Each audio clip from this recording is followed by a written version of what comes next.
Hey everybody, we're here inside Tim's apartment. Look at all these Star Wars toys. God, I wish I had the money.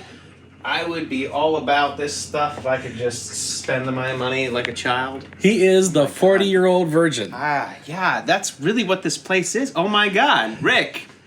Oh, the puppies. All right, that's amazing. This is the apartment in real life, IRL. Yeah, it's crazy. I have a 50-year-old bachelor. Right, look at this. Oh, look at all the Star Wars. Yeah. How much? Don't drink from that. Tim is holding the wooden chalice of Christ from Indiana Jones and the Last Crusade. You know, the Holy Grail? Do you know where that came from? It was supposed to be a subtle reference, Rick. Oh my God. It's supposed to be a little Easter egg. People were supposed to mention it, but no. Here's to MAGA. Cheers. Cheers. I drink from it then. Yep. MAGA! So we're going to be talking about the fourth indictment of Donald Trump. Number 4. What? Georgia. 1, 2, 3. We go over the RICO Act and all the people, 19 of them, that are charged with all of this. Yeah, we go over the roles because we haven't really heard a lot of their names, but they play a big role, like the architect of the whole, elector scheme thing. He's facing a lot of charges, like 9 or 10 or 11 or 12. Yeah. And, a number of them. We talk about Brian Kemp and how he surprised everybody by turning on Trump. Did he surprise everybody? Was it really surprised me? Why was it a surprise to you, Rick? Because of the state legislature that he had it so that they could fire Fani. Sure, that's true, and that power is still there. I think it comes down to, and we'll talk about it, what it comes down to, and break it down. We'll break it down with Rick and Tim. Yep, and it's audio, so this is the video portion for YouTube. Mm-hmm. That's just why I didn't make myself look good. Sorry. You never looked good. Oh, eat me! Get the out of here. The hell's going on? It's a good question. I'm glad I'm Italian. I'm not white. You kinda are. Why does it have to be the big chicken? Why does it have to be the big chicken? Why do you have to say it like that? I was right, and you were racist. It's Britney, bitch. I still have a belief that Sasquatch is out there, but that doesn't make me crazy. And you give me that face, and this is my issue with you. You're a questionable person. This is a podcast where Rick, a Generation Xer, and Tim, a millennial, come together and try to find answers to our changing world. Break it down with Rick and Tim. All right. We're going to do something we haven't done. We're going to let the bad words fly. Uh-oh. No editing the bad words. Raw. Uncensored. Good afternoon. Good afternoon. Good evening. Thank you for joining us. Donald Trump was arraigned on a New York Supreme Court indictment. Citizens in the Southern District of Florida, here in the District of Columbia. A Fulton County grand jury returned a true bill of indictment. 34 felony counts of falsifying business records. With felony violations of our national security laws, conspiring to defraud the United States. Criminal racketeering enterprise to overturn Georgia's presidential election result. We today uphold our solemn responsibility to ensure that everyone stands equal before the law. We have one set of laws in this country, and they apply to everyone. Their evidence can be tested in court and judged by a jury of citizens. We look at the facts, we look at the law, and we bring charges. Hi. Hello. Welcome to the show. Welcome to the show. Live from my living room today. Yes, this is our third location. No, wait. Fourth location. First was in the kitchen, then in the studio, then in your backyard. My backyard was nice. Although it's a little warm today, so we're going to do it right here next to the air conditioner, which you can probably hear in the background. And you're not going to hear any airplanes or trains, gunshots. No guarantees. Hey, Tim. Hey, Rick. I am getting so confused. How many indictments does Donald H. Christ now have? We are now looking at number 4. It's like Christmas. It's like right? the never-ending gift. The gift that keeps on giving all year round. Our podcast has kind of turned into a political podcast. We used to talk about hot topics, but... Well, and that's the other thing. Like, I want to talk about something. I noticed when you tweeted out something today for those who still are on the Twitterverse. TwitX. Yeah, whatever symbol it is. Apparently, he had that domain like for a long time, and he just really wanted it to become something. So this was like his moment, I guess. You're talking about Ellen Moschino. Yeah, that guy. That's neither here nor there. You tweeted out End MAGA. Hashtag End MAGA. And like at the same time, like I want to emphasize our impartiality, but at the end of the day, yeah, we kind of are. So I wanted to talk briefly about why. And it's not like we're against the people, but we're against the idea. And I think what the idea is this ultra conservatism, this nationalism where we want to close ourselves off to the rest of the world and let the rest of the world around us burn. And that's not America.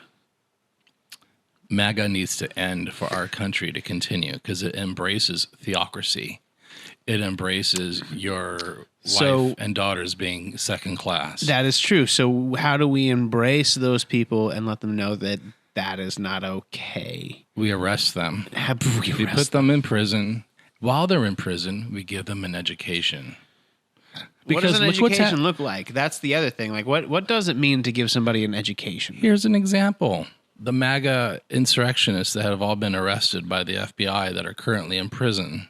I saw online, and I can't give you the exact information right now, but I saw online. They are not happy for being duped and that they are in prison, but not Donald Trump. Oh, I'm sure. Well, no, I'm sure that there are some who aren't. I'm sure that there's a handful, but you also have to understand that there's a January 6th choir. Right? There are people there who are still all about it, and they're just waiting to get out.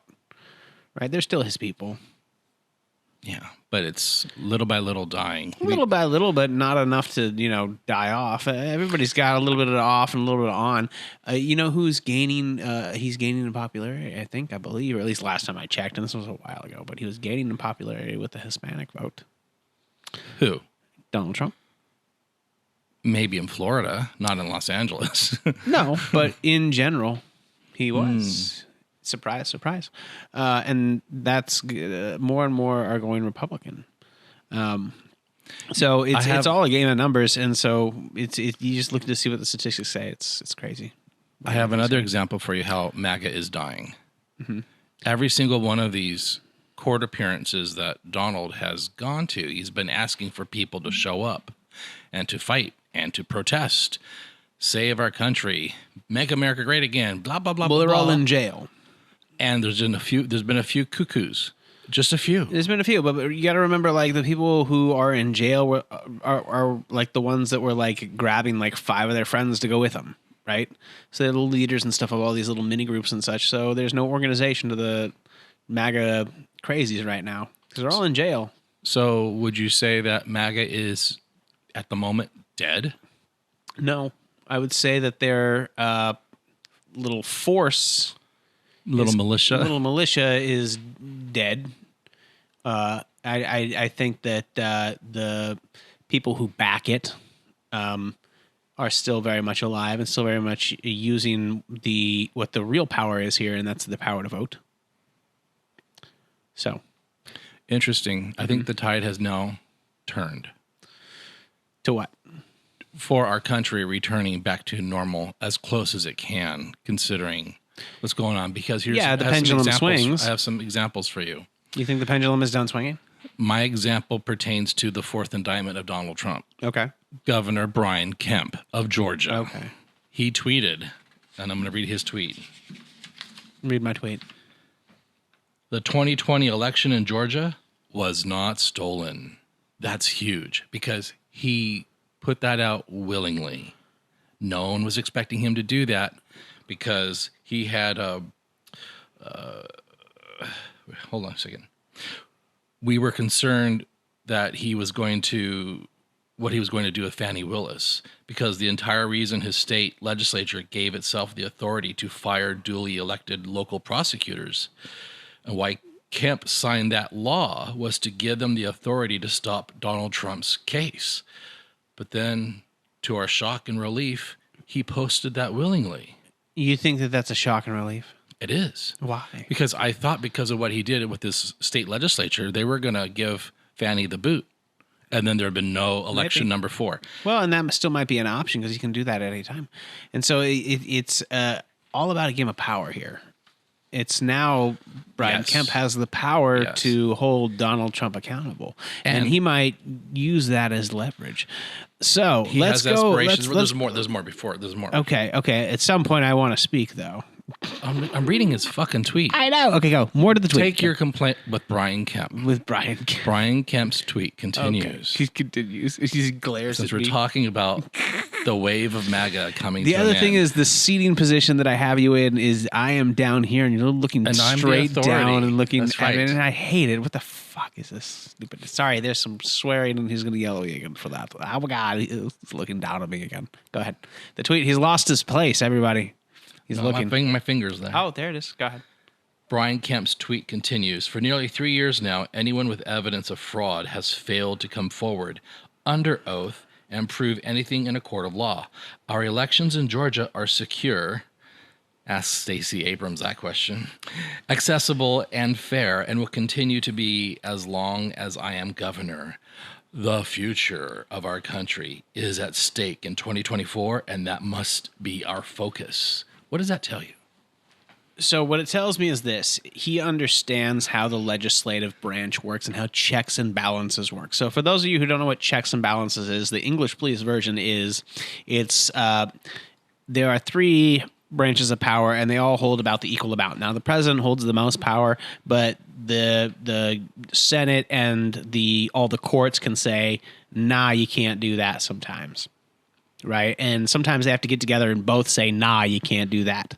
And so in this case, I think Brian Kemp also understands that Fani Willis, so she's the prosecutor here. Her boss is Brian Kemp because she is the prosecutor for this state. And she's saying, look, this was so bad that it affected multiple people or multiple populations in our state that we need to look into this. And we found something. And it really could have messed things up. At the end of the, and then I said that a lot. I know, we just caught it. Conscious. So what it comes down to, which is another way of saying at the end of the day, she is in charge of saying, look, in history books, are we going to go down as the spot where democracy fell apart? And Brian Kemp, I think, recognizes that as well. He doesn't want to go down as the person who let somebody come in and say, I'm gonna mess with your elections. You almost effed that up. Literally, I want to mess with your elections, and that would go down in history as the day that elections democracy fell. And if we don't prosecute that moment in time and scrutinize that moment in time, then what are we? Right. And that's the check and balance part. Like the legislative branch has the authority, has the right to say, hey, this has potential to affect a huge population, so we got to look into it. And that's why it's important. And that's why I think Brian Kemp is letting it happen, because he understands how government works. I got 2 things from his tweet. The first one was, it told me he's intelligent. I tend to judge a lot. I'm aware. You are very judgmental. Mm-hmm. It's a defense mechanism. Mm-hmm. And even though he's extreme conservative, he's smart enough to know who the devil is. And if Trump becomes president again, Brian would never become president. It'd just be Trump from then on out. So he knows, kick the dog now. Oh, sure. Again, it goes down to that same thing that we just discussed. Yeah. It's that moment in time. Do we allow a dictator to take over by coming in and saying the elections are rigged? And just by saying, yeah, we're going to let him say that. Goes back to that craziness that Steve Bannon said that right before it happened. Oh, if he loses, he's just going to come out and say he won it. Watch, it's going to be crazy. It's going to be nuts. And at the beginning of this, he Steve said Bannon. it's about power. It is about power. Kemp wants power. Yeah, he does. He's got. And right now he has power because then he can come out and say, once this is done, it was my prosecutor, my administration that stopped this craziness. We can return back to the days of democracy. And then vote for me for president. Yes, Kemp 20, whenever the flip it happens. Since I'm going to bet that the Democrat Party will probably win the next election. Right. So recently, a good Texas woman was charged with threatening to kill the judge in the Trump election Department of Justice case. Her name is Abigail Jo Shirey. She left a voicemail message with racist threats saying, "Hey, you stupid slave N-word, you are in our sights. We want to kill you." She said this to who? Who was the judge again? The insurrection, January 6th. Yeah, Department who was of the Justice. insurrection? Yeah. Judge Chutkan. Judge Chutkan. Chutkan. She's Chutkan. African American. Okay. She is a person of And color. who was this person who left the threat? Good Texan by the name of Abigail Jo Shirey. And what was her connection to anything? She's MAGA. She's just a crazy. Yeah. So that takes us back to the operative question here. The reason why, from my perspective, the conservative view doesn't work in America, to some degrees, because in some degrees it does, because it is America, and it's the economy stupid. But if we ran America like a business, right, just like people say, a business has the ability to say, hey, we're going to reduce our staff, so let's fire a quarter of our staff or some like ridiculous number like that. And then they're not our problem anymore, period. Nope. Boom. Gone. So if we ran America like a business, what do we do with the people that are constantly being fired? Because it feels like when you like take away things like you say entitlements and things like that. And don't get me wrong, I do think that there needs to be some reform and that people are taking advantage and that it isn't set up very efficiently. But that's, you know, the amazing part about government is that it grows and evolves, and there needs to be some adjustment. But what do we do with the fat that we trim? And in our case, we talk about it in terms of like a political thing. When you talk about it, it's like, what do we do with the MAGA people? Well, we arrest them. Arrest them. Yes. Right. And so that's kind of Nazi kind of got a ring to it. Oh, well, sometimes Democrats have to grow a pair of balls and fight fire with fire and quit being such goddamn pussies when it comes to this shit. Jeez.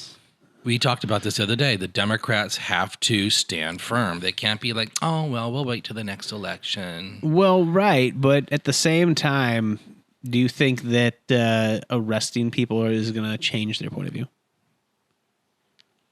I don't know.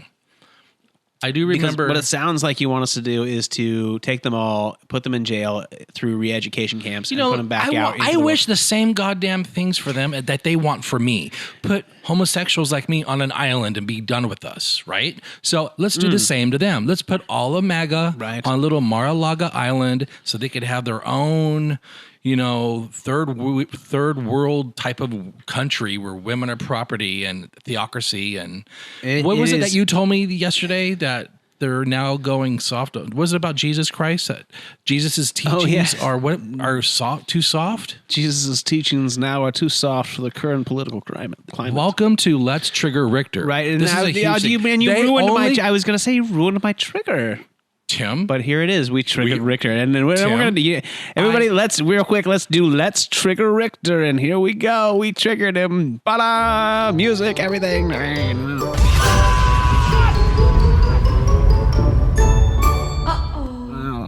I wish them everything that they wish for me. Right. So take that up the ass, no lube, and no dinner, and Jesus. spin on it. No Not you, lube, Tim. no dinner. No, I know that. I'm just saying, Jesus Christ, this is a family show. No, I have yet to meet an intelligent intellectual sexual MAGA lunatic. They're all extremists. They're all keyboard warriors. They're all enraged. They all think they're victims. when in fact they're the ones giving a billionaire all their money. They are, and that's kind of the funny part about it. But let's back up, because holy cow. And yes, I'm going to acknowledge that you come from a different perspective than I do, right? You have experienced a lot of discrimination.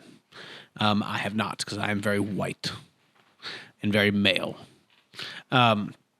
So it doesn't answer the question, though. You can't put everybody in jail. And so you say, let's treat them exactly how they want me to be treated. But what that does is, and this is one of those issues with our community, is that perpetuates this cycle of trauma. Because if they want trauma inflicted on me, well, then I will inflict trauma on them so that they see how it feels and they'll never want to inflict it on me. But that's not how it works. People think that's how it works because that's the easiest way to get around it, but it's not. Because why do you want them to suffer? Well, because they're making you suffer. So there's this perpetual cycle of suffering. So now what you have to do is say, hey, look, we have to say, let's just stop the suffering both ways. And let's figure out a way that we all can get along and agree. And this is a socialist idea that and for some reason, I think it should be a conservative idea too. But you can do things as long as it doesn't infringe on the rights of other people, right? And then we have to draw a clear line of what those rights are, right? And if you get down to it, it's all about, you're right, educating people, but you can't force them to have that education. So we can arrest them. That's some crazy shit. And I want to be clear here, Tim. I'm talking about the mentality and the level of people that attacked our Capitol police officers. So we did arrest them, and they are in jail. Yeah, and they are in prison. Yeah, that's different. But we're not arresting them for being MAGA. We're arresting them for storming the Capitol and trying to stop democracy. That's different. But they're MAGA. They are MAGA. They happen to be MAGA. That's their common factor. That is a common factor. Yes, it's a very significant one. But that doesn't mean that then I have to go arrest, my aunt because she decided to be MAGA. Because there's a difference between being a conservative and being MAGA. There's a difference. Sure, but you can't arrest somebody unless they've actually broken the law. And it's not against the law. A domestic terrorist, doesn't that count? Oh no, it does. But arrest them. Arrest them all. Right, but you Problem cannot. solved. But you cannot arrest everybody who has a MAGA hat. I'm doubling down. Hashtag and MAGA. Do it now. And I'm ashamed that it's taken over 2 years to get to this point where people like Brian Kemp and Governor Christie are like, yeah, Trump's bad. It's taken 2 years. That is not very long. You think it's long. I know. We talked about this in the last podcast, how, it's not the rule of law. And I was just about to say this because, we're seeing this change happen. We're seeing, you're right, MAGA die slowly off. And for someone like you, arrest them all. Now, right? Yes. But for someone like me, again, appreciating the iceberg and Titanic movement of this whole thing.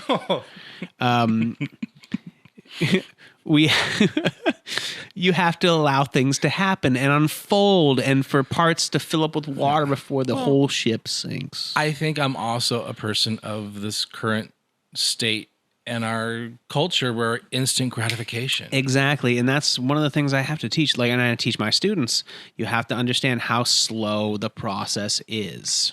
Right? When you look at when things are scheduled, there's a reason. You got to have time for the process. Well, our friend Abigail Jo Shirey. Okay. She allegedly threatened to kill anyone who went after former President Trump. An FBI affidavit says she also threatened to kill Texas Congresswoman Sheila Jackson Lee, a person of color, Democrats in Washington, D.C., and all people in the LGBTQ community. Here's the best part. Okay, what's the best part? Abigail Jo, quote, suffers from major depression and has a long history of substance abuse, court records state. Okay. And her father said she sits on her couch daily watching the news while drinking too many beers.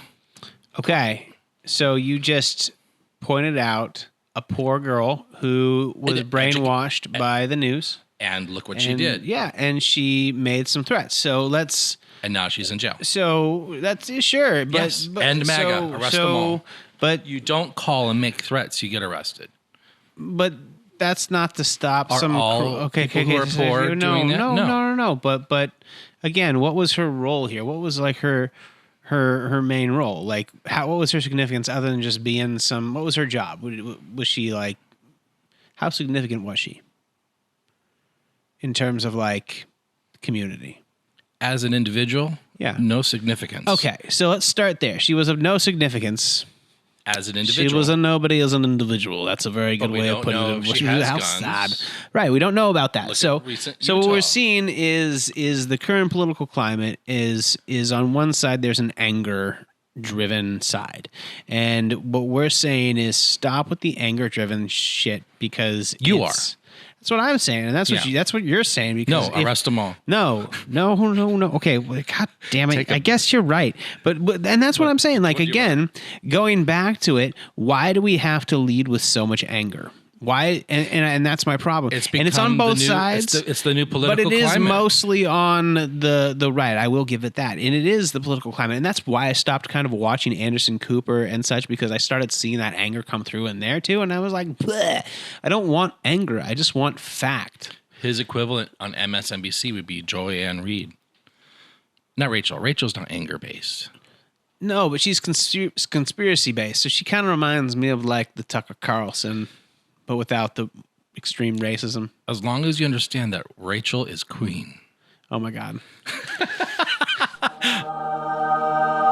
Watch this space. I love me, Rachel Reed. Rachel, I know. Rachel she's your girl. But you know what I'm saying, though? So, like, but back up. Okay, so back up to her. So she's one individual, insignificant. So let's get a whole bunch of these individuals. And that's what happened. And we have January 6th. Yeah. So arrest them all. But how do we know who they are besides what they out themselves? Okay, they do. Sure. So they committed a crime, and we have arrested all of those who are crazy enough to go through and storm the Capitol. But you can't just say, "Hey, I'm going to arrest people." Now, in this case, if she goes online and states that she's going to makes an active threat, then yeah, that's different. Arrest her then. But just because somebody posts, a MAGA-inspired meme or quote or something, you can't just arrest them. That's ridiculous. I will concede that. But I think they're also being put on the radar. Well, sure. Yeah. But at the same time, you can't really arrest somebody unless they've committed a crime. You can't make it a crime to speak your mind, even if that is liking the MAGA process. And these people that I think that should be imprisoned for their extremist, domestic terrorist points of view. True Social users are now doxing the grand jury who indicted Trump in Georgia. I heard. That's nuts. Look what they did with the... Look what... and for those of you who don't know what doxing is, Rick... It's outing all your information, credit card information, home, they giving address, them everything. cell phones, everything. They're putting their life on the internet for everybody to mess with. But then on the flip side, on the liberal side, look what people have done with the Supreme Court justices. Exactly. Just ripping people apart left and right. And that's funny because that's a double meaning. And that's the thing. Where is it that we can agree on a middle ground, right? That's the operative question, I guess, is what it's evolved to, from how do we accept the MAGA people to how do we approach a middle ground that's welcoming to everybody. As she celebrates America's independence at a fireworks show here in Boise, Idaho, 70-year-old Pam Hemphill can't help but remember how she felt on July 4th of last year, because she was getting ready to go to prison. Even though you were unhappy and scared in prison, you feel you were guilty of what the crime was. Oh, absolutely. Absolutely. The January 6th Capitol insurrection. Mother and grandmother Pam Hemphill, who had recently been diagnosed with breast cancer, was there. She had long enjoyed taking video of political events and told police at the Capitol she was a citizen journalist. But she also believed former President Donald Trump's false claims that he won the election. And this is what she was telling people outside the Capitol as she shot her video. Whose house does it belong to? It's my house. Come on in. You just come in. Come on in. She continued shooting video. Where are the people? And Pam Hemphill ended up inside the Capitol building. She flew back to Idaho, still believing much of the dogma she had been taught that led to her coming to the Capitol. The Democrats wanted this to be a communist country and that they were drinking baby's blood. Did you believe that? No, I thought that was kind of weird. Okay. However, a few months ago, she had a revelation. So when you heard the former president say that he would consider pardoning some J6ers, it changed your mind. Absolutely, 100%. And what did you then think of Donald Trump? That's it. He's just a master manipulator. He doesn't believe anything. He just thinks he's smart enough to pull the wool over you. But there's people like me waking up. And do you feel the former president's responsible for that? Absolutely. He's the king of that gaslighting. It's a cult. It's a cult. Rictor, raising your hand. What? Like a student in your classroom. Yes. My motto has been give and receive love. But MAGA does not believe in that at all. And they it's to punish. Changed you. It's to punish. I'm a realist now. I'm tired of being the heartbroken, optimistic, naive little girl who saw the world through rose-colored glasses. Right now, it's the Punisher. That's right. I want to be Negan. Get him. I want to be Negan from The Walking Dead. Yeah. With a baseball bat with barbed wire named Lucille. There you go. You're just going to go around and smack conservatives across the face. No. Extremist MAGA people. There you go. But then they're going to already come after me with their AR-15 since I don't believe in owning one or something like that. That's true. The state of Georgia versus Donald Trump. This being the fourth indictment against our criminal ex-president. Okay. Is for trying to steal the 2020 election. Yes. And it brings the grand total of how many felonies? 91. I was going to say, I almost said 94, but 91. 91 felonies. 90, over 90, I could just say, and that's impressive. Here's the best part. Miss Fani, the district attorney. Fani. She's handing other states with their fake electors the ability to pursue somewhat similar charges, and Arizona is considering it. Oh, I'll bet they wasted all their time with flipping Fruit Ninja or whatever. Carrie Lake. Carrie Lake. Oh God. Wasn't it? But wasn't the cyber ninjas? Did they do like an investigation into their election and like had to go through all the ballots? And just put them on display and made them the butt of a joke. But there could be a fifth indictment that comes from all this. Yeah, that'd be crazy. Guess what happens, Tim, on March 4th, 2024? There's probably it has something to do with the indictments, right? Yeah. One of them is this one, the Georgia one. Is the Georgia one. What happens on that day? On that day, does the trial begin? Yeah. Jury selection. Jury selection. There we go. And that's going to be a long trial. Would you, if you got a jury summons and you show up to court and it turns out it's for this case, which I wouldn't because I'm nowhere near it. Yeah. Would you do it with your personal beliefs against Trump, or would you say in good conscience, I can't do this? I wouldn't. No. Here's what I would say is I would probably say similar things to what I say on this show if they ask me questions. They would. Yeah, it's all about the process. So let's run him through the law and see if he broke any, and if he did, then let's take a look. They would pick you. Maybe they would pick me. Yeah, they would. Just based on that. Me, I'd be like, oh no, I'd be taking off my earrings and saying, I wish a motherfucker would. Right. Well, and here's the other thing. Here's why they wouldn't pick me. Here's why I would get nixed immediately is because what the defense would say, this guy knows his shit. He's probably going to walk him through this and find all the flaws. So let's nix him. And I would be on my way home. I am fist pumping the air. Yes. Yeah. Yep. You never know. You never know. I can imagine they would probably not want me on that jury. I would be too fair, and I would fuck him up. We have been struggling this past week in saying the following vernacular, the RICO Act. Oh, yeah. RICO stands for racketeering, influenced, corrupt organization. It's been hard. It's not a part of our normal everyday jargon. It's going to be now. It allows prosecutors to connect multiple crimes among multiple defendants to tell a story of corruption. Here's the best thing about this RICO Act happening in Georgia. Okay, what's the best thing? All 19 of the indicted defendants, including Trump, face a 5-year unpardonable mandatory minimum sentence unless they cooperate. For Miss Fani, this has worked for her 11 times. Oh my God. I just went from 6 to midnight. The prosecutor credited for using RICO to take on the mob was Rudy Giuliani in 1985. And now, what an ironic twist. I know. He's being taken down by his own beast. He has to now defend himself against the very charge he once prosecuted. It's poetry. It's a fall from grace. Get him. The universe works in circles. It really does. It's amazing. Okay. And the crazy thing is when you heard the phone call, everybody was like, you know what? That you can't do that. And that's the thing. Like, that instant gratification was right there. You were just like, oh, we got him.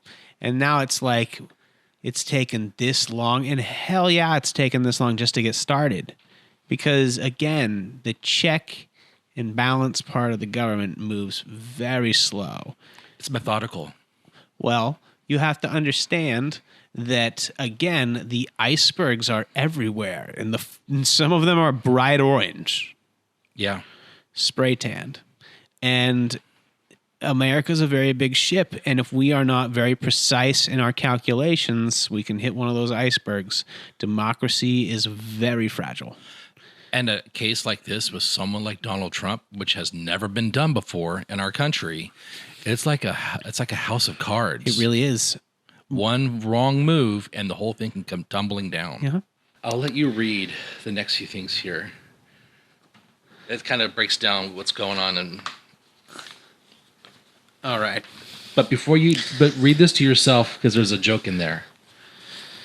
I'm going to read it live out loud right now. So we're going to read some notes Rick gave me. 19 people were charged, including the crime boss himself. We saw some unusual suspects in the lineup. Rudy... See? You found the joke. Farterini. Rudy Farterini, Sidney Powell. I just... Yeah. See? Now you got to redo it and deliver the joke. Come on, take 2. Beep. 19 people were charged. Of order. The answer that I gave you is they didn't bother to interview a single witness. Just like you. 19 people were charged, including the crime boss himself. We saw some unusual suspects in the lineup. Rudy Farterini, Sidney Powell, John Eastman, Jeffrey Clark, and a few new paces? Faces, typo, sorry. Jesus Christ, you can't do this to me, especially when we're live. Abigail Joe was my typist. Mark Meadows, Kathleen Chesbrough, and Jenna Ellis. Poor Jenna. Not only was she forced to sit next to Rudy as he was shitting his pants, but now she faces 2 counts, one of which stems from alleged efforts to convince Georgia state senators to unlawfully appoint presidential electors supporting Trump. Of order. The answer that I gave you is they didn't bother to interview a single witness. Just like you, witness. And now that girl created a GoFundMe page because she can't afford a lawyer, and she's turned on Trump. I'll bet she has. She had to sit next to Rudy while he was just God dang, I can't. It just seems that's like I feel like that picture of her face looking at Rudy is something that's going to be printed in history books, right. Where it's like poorly like printed on with ink and somebody's like erased it and drawn some eyes on her face or some shit like that. Somebody drew the fart coming out of Rudy's ass. So let's spilling everywhere. Let's create the scorecard. Jenna has 2 counts against her with this. Okay. That's it? Mm-hmm. Rudy, Mr. Farterini himself. Okay. 13 counts. He's in trouble. Mark Meadows, this is the first time he's been named, is charged with 2 counts, one of which relates to the call with Georgia Secretary Georgia Secretary of State Brad Raffensperger, and Mark Meadows was Donald Trump's chief of staff. That's right. Yes. Yeah. He was the guy sitting on the couch going, President doesn't want to stop. He doesn't want these people to go away. He just wants to let it happen. So he was the plug between sanity and insanity. And he held that dam. So out of these three so far that we've gone through, Jenna with 2, Giuliani with 13, and Mark Meadows with 2. 13, Jesus Christ. My money is going to be on Mark Meadows and Jenna cooperating. Just those 2? So far. Sure. So far. Because, first of all, Trump's not helping her. Well, and I think when you look at the 5-year mandatory minimum, if you don't cooperate, everybody's incentivized now to cooperate as best they can. Now, it goes back to how do you determine somebody not cooperating? But if Rudy gets up there and says, I don't recall, like pulls a Jeff Sessions or a Hillary Clinton, right? Then, well, is that not cooperating? Or are they saying, well, I just can't recall because I'm a dumbass? Yeah. The next one, conservative attorney John Eastman, Mr. I plead the fifth. Oh, yeah, that guy. He has 9 counts for plotting to send the fake slate of electors to Congress. Well, and again, it goes back to him being the architect, right, of this whole thing. So he is a significant player in this. So those counts, he was the one, for those of you who don't know, that designed this playbook, right? And he typed it up, didn't he? Like there's a memo, there's a whole, it's in writing, which is crazy. And we can dive into that someday. Here's a little history on Mr. Eastman. He was a former Supreme Court clerk to Justice Clarence Thomas, who was a key contributor to planning by Trump allies to contest the election. Like you were just saying. The indictment claims that Eastman sent an email suggesting that the Trump presidential elector nominees in Georgia needed to meet on December 14th, 2020, sign 6 sets of certificates of vote, and mail them to the President of the Senate and other officials. His defense, Tim, is stating it was politics, not criminal activity. That's not politics. That's subverting the political process and I can see what he's saying. He's saying, look, so let's submit our own electors, and here's the process of submitting our own electors. I'm just telling these people who wanted to be electors the process of going about being an elector. I'm just educating them. Right. And that, it's some shady shit. And that it goes back to the brilliance of how Donald Trump says he's smart, right? In terms of, he's smart of being very evasive. As long as I use the right language, I can get out of anything because I can twist the truth. I can twist the intention. Right. Right. As long as there's no intent to harm, then I'm doing no harm. And that's terrible. It's like saying, well, it's not the bull's fault because you put him in the china shop. Right. And this goes back to the RICO Act of being able to tell the story of corruption. Exactly. Jeffrey Clark. Who are the people that put the bull in the fucking china shop? It was you, Rudy. Jeffrey Clark. He's that guy that wanted the Insurrection Act and wanted the military to take over all the voting machines. Okay, so this guy, another guy who orchestrated another piece of this puzzle. Yeah. Branch of this whole thing. 2 counts. That's not much. And claims an email he sent to then acting U.S. Attorney General Jeffrey Rosen seeking to send false information to Georgia Governor Brian Kemp was a substantial step in the racketeering case. He was the guy wanting Trump to use the Military and Insurrection Act. Okay, so what he wanted to do was send false information, made up statistics, made up fake shit to the state government of which state? Georgia, right? Of course. To Georgia, and then go in with the military and seize all the voting machines. So here's what we're going to do, guys. Come here. We're going to make up some shit. We'll put it together in a little folder. We'll send it over to Georgia state electors or state officials, And then we'll use the military to go in, and then when they say, what the fuck are you doing? We can say, hey, we sent you a notice. We're coming in to get the stuff. Right. Which is insane. Do you think he could a coup. Do you think he could flip on Trump because fuck did we miss that? He has 2 counts. Whereas Eastman has 9 and Giuliani's got 13. Okay, well, Giuliani and Eastman. So Giuliani, we knew, was calling senators and people left and right, trying to figure out how do we fuck this up. Yeah. So he was in it for a lot. John Eastman, he was in it because I think he was the architect of the fake electors, and so he just didn't do that one thing. He had to have done a lot more. So what else did he do? Do we not know yet? I don't know, not in my notes. That's and that's the thing. So what else did he do? We're going to find out. And and that comes down these, especially with Eastman, what more was done? Because just that one thing that you mentioned cannot be enough to take 9 counts into account. That's crazy. So we have 13 with Giuliani, which is understandable. 9 with Eastman. Mm-hmm.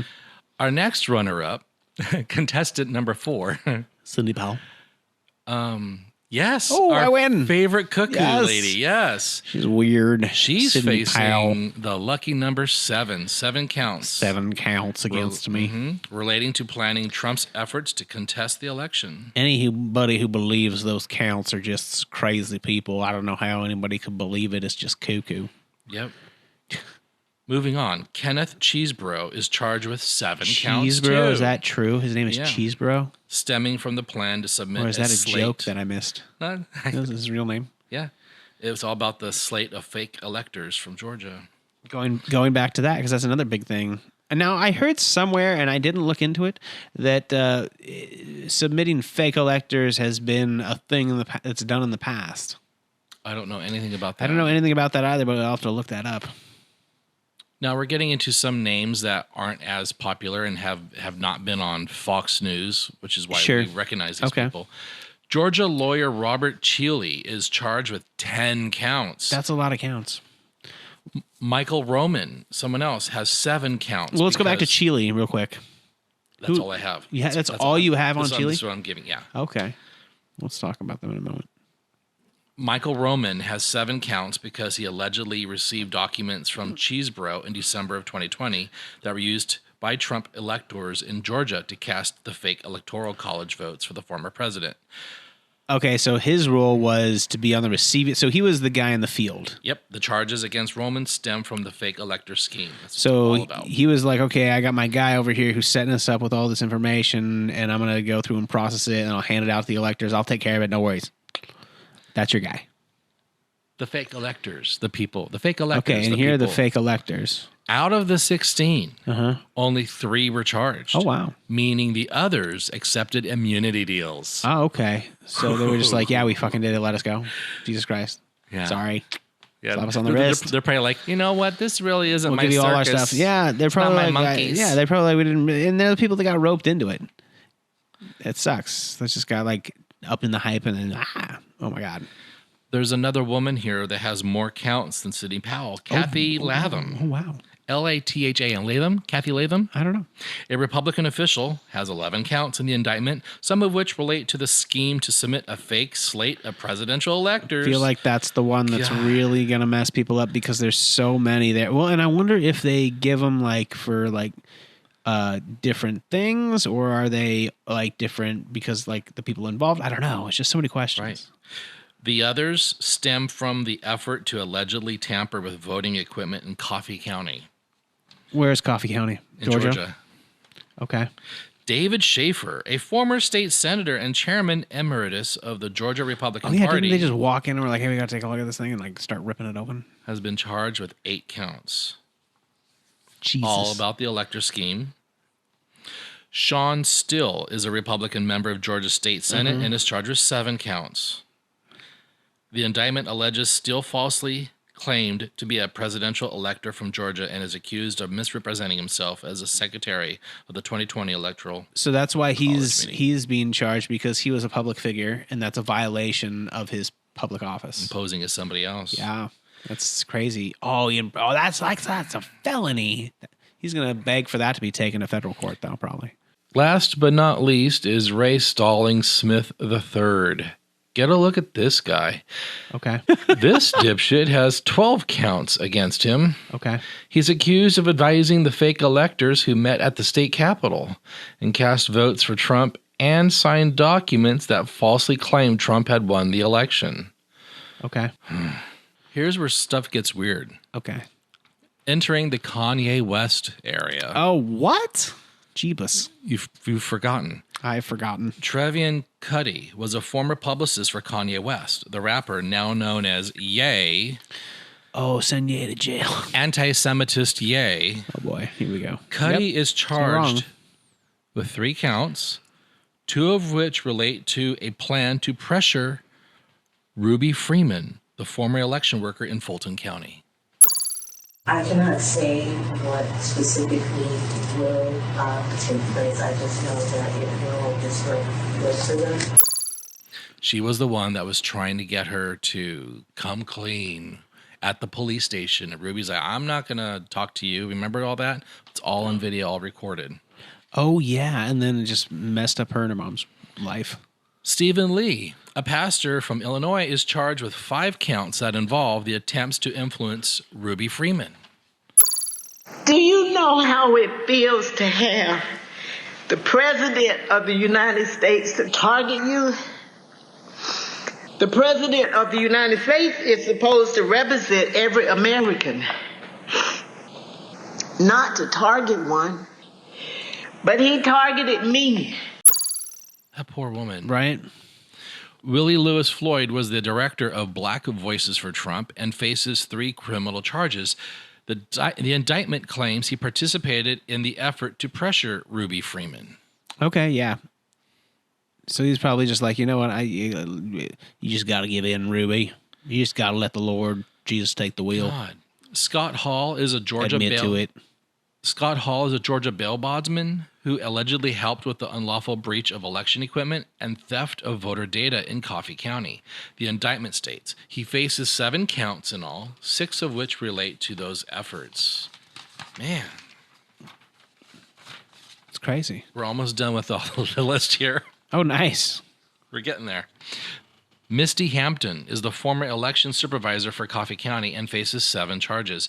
She is accused of allowing 2 unnamed co-conspirators to enter the non-public areas of the Coffee County Board of Elections and Registration Office and facilitating their access to voting equipment. Right, so again, they just went into this place and just started ripping the equipment apart going, we're going to try to find something. Something's in here. Out of all this, the 2 heroes of the whole Georgia indictment here are Ruby Freeman and her daughter, Shay Moss. Yeah, absolutely, because they persevered through the bullshit, right? Here you are trying to be a flippin' citizen of your country.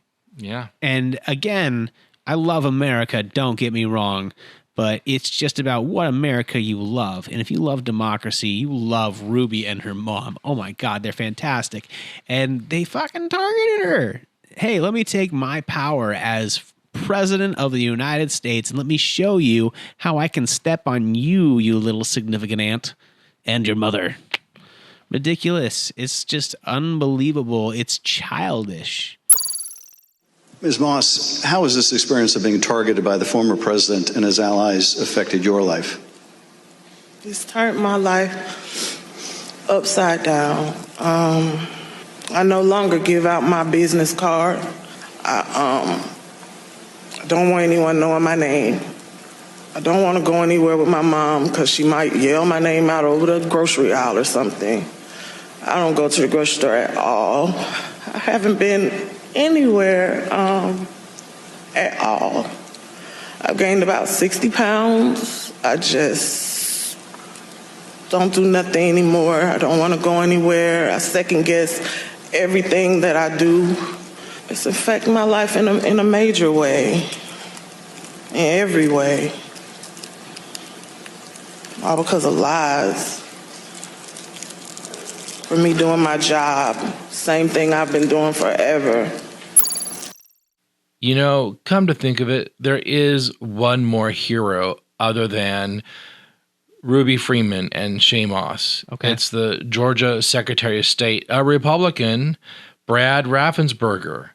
He shut down the attempts by Trump and his allies to overturn the election.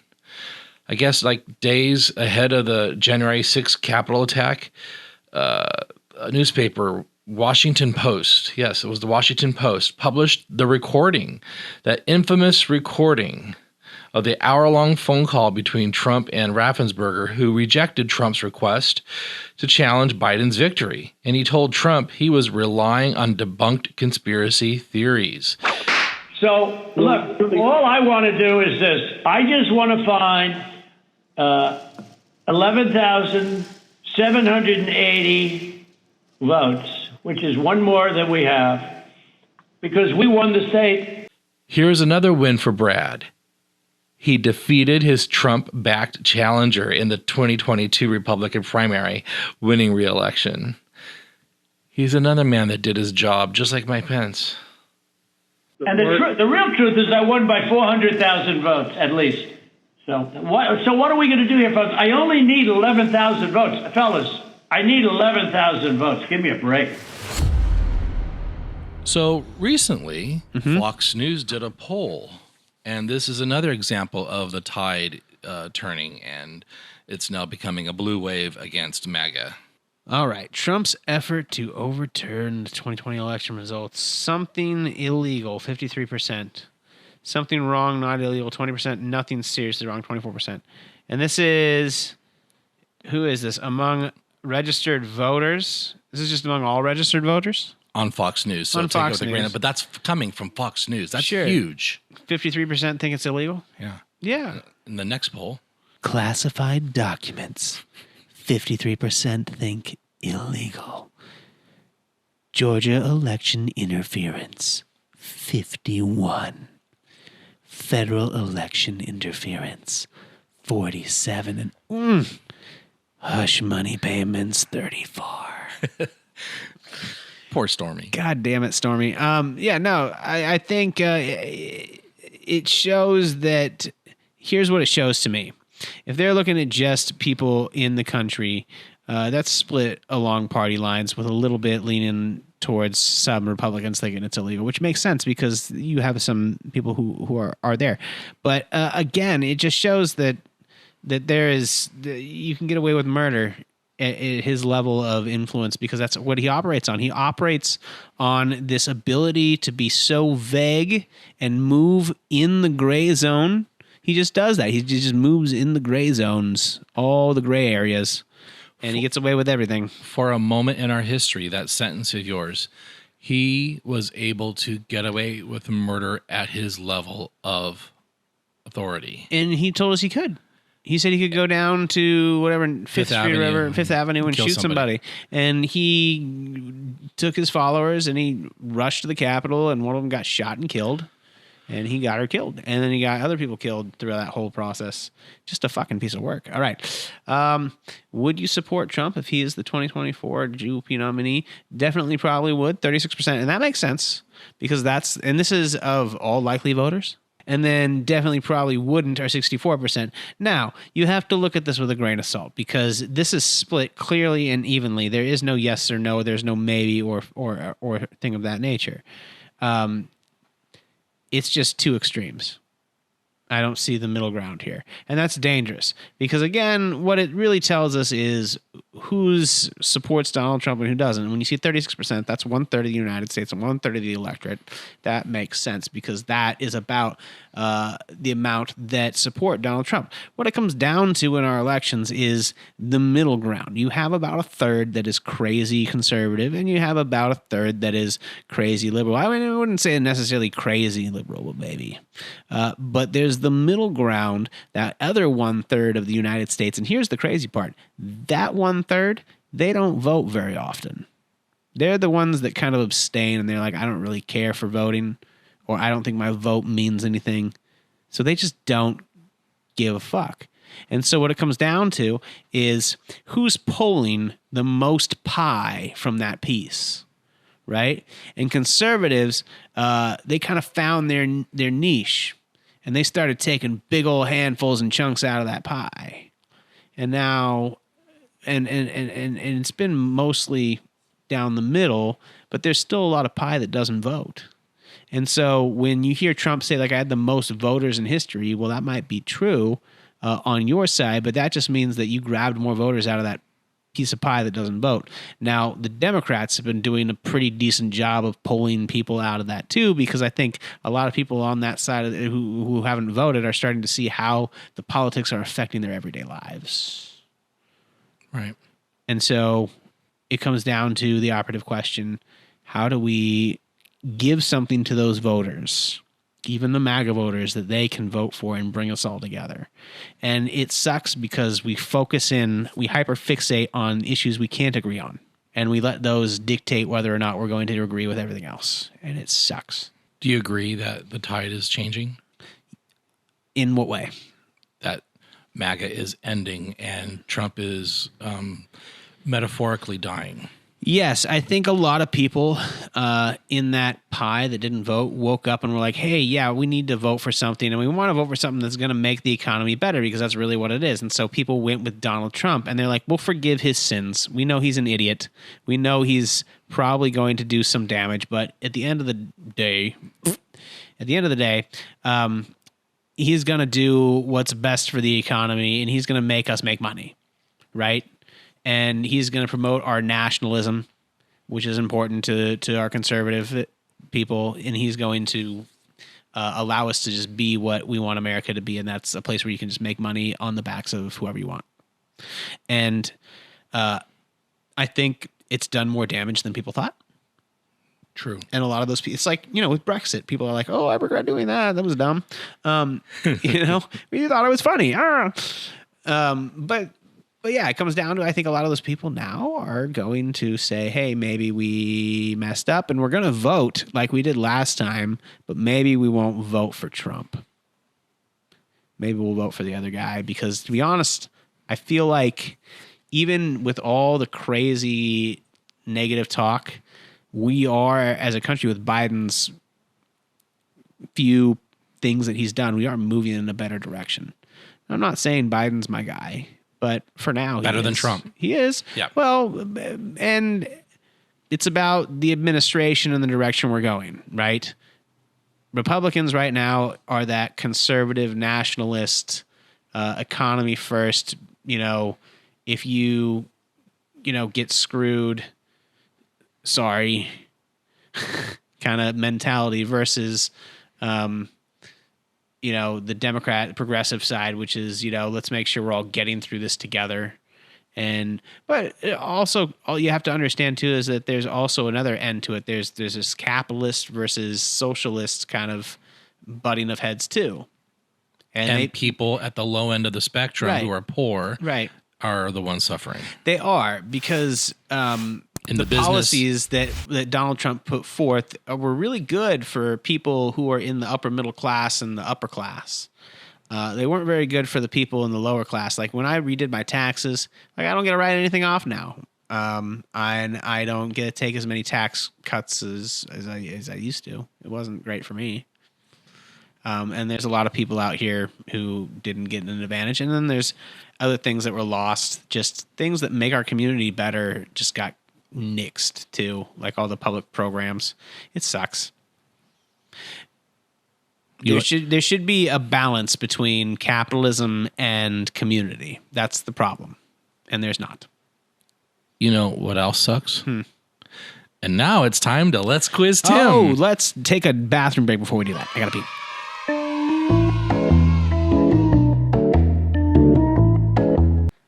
What do you got for me, Rick? What trial begins on January 2nd, 2024? Ooh, the January 2nd trial. So we've got 4 trials. And of those, we know like 2 have been set? 3 have been set.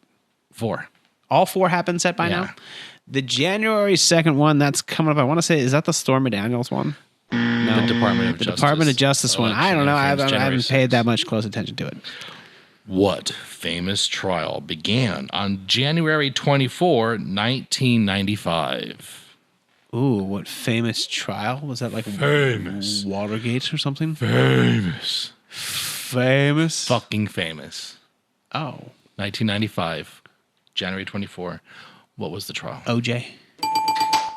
Is that right? Yep. Hey, look at me. Fucking Nixon. Yeah.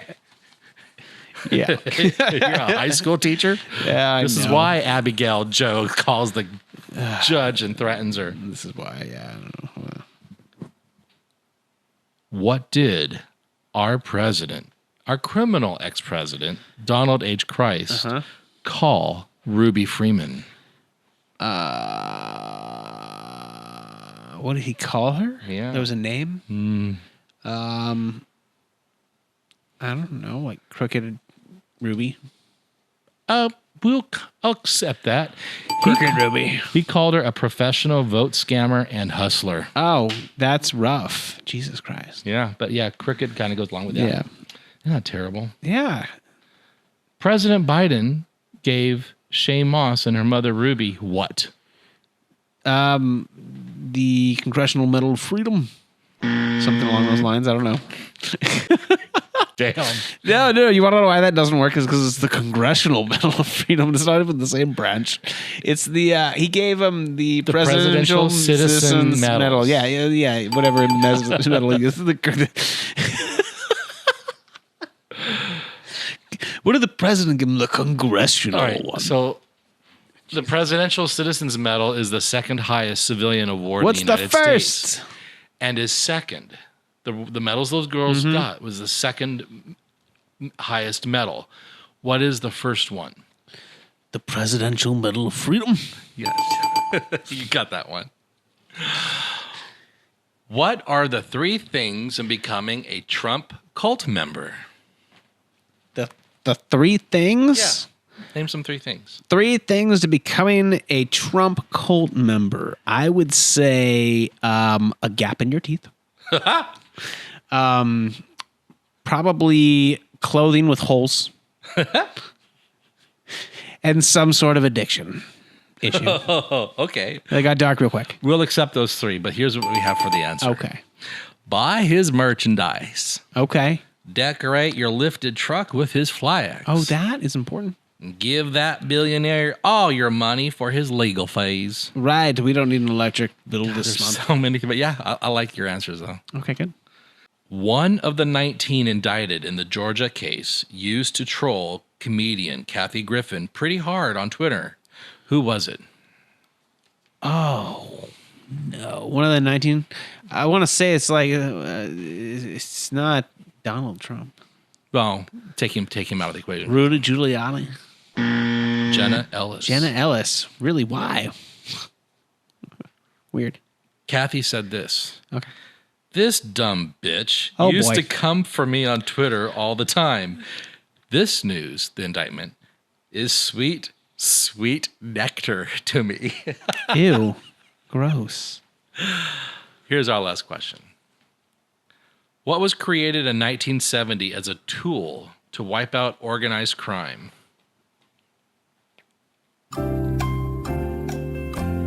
Crack.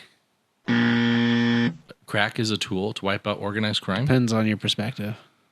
Is that your final answer? No. What was used as a tool to wipe the RICO Act? Yay! Yes, it went after the family business, extortion, racketeering, and murder. Hey, you know, us Italians, that's what we got to do.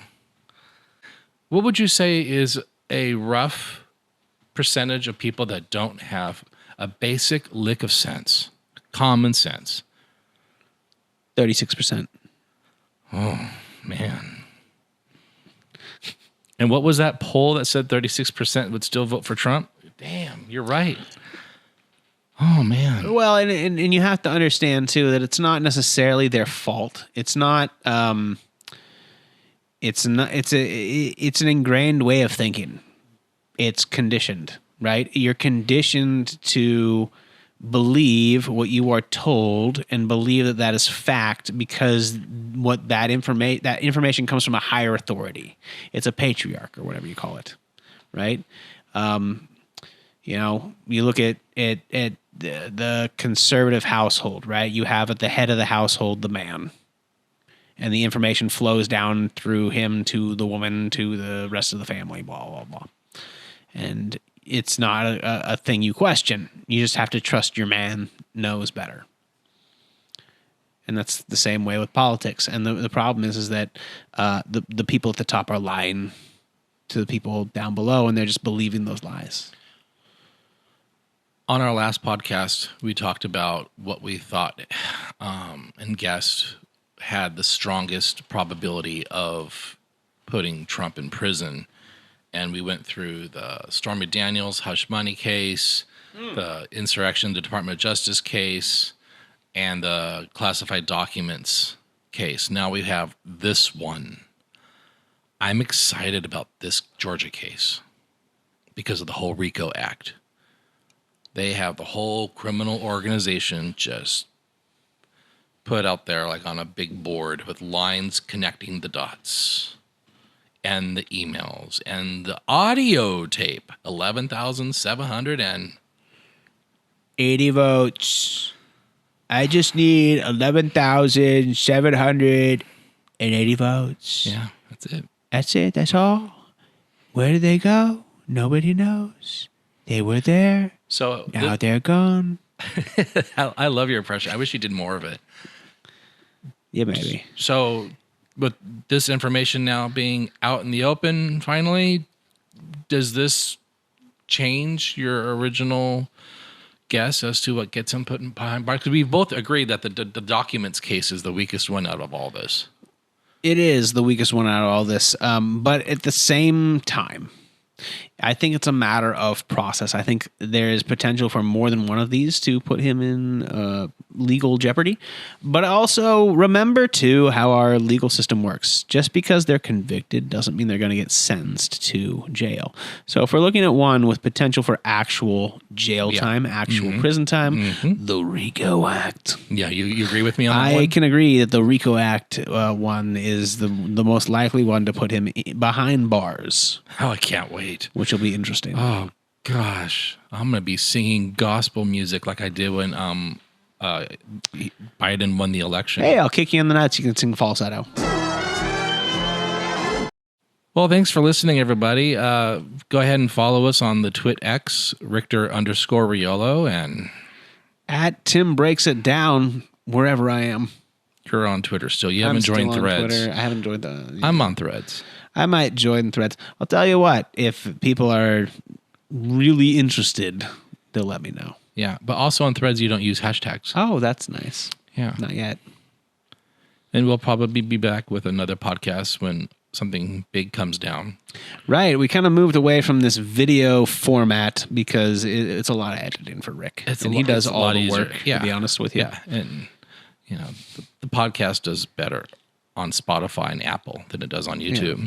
Mm-hmm. But, you know, for those that are watching us, we have some video, a slideshow that goes on with our little visual spectrum. We call it a visualizer, audio spectrogram. Yeah. So if we like mention like something like a meme or video, it pops up. Well, that's like a slideshow. Oh, that's fun. A little PowerPoint to go along with our presentation. Easier. That's exciting. All right, guys. Good luck, Donald. Shit.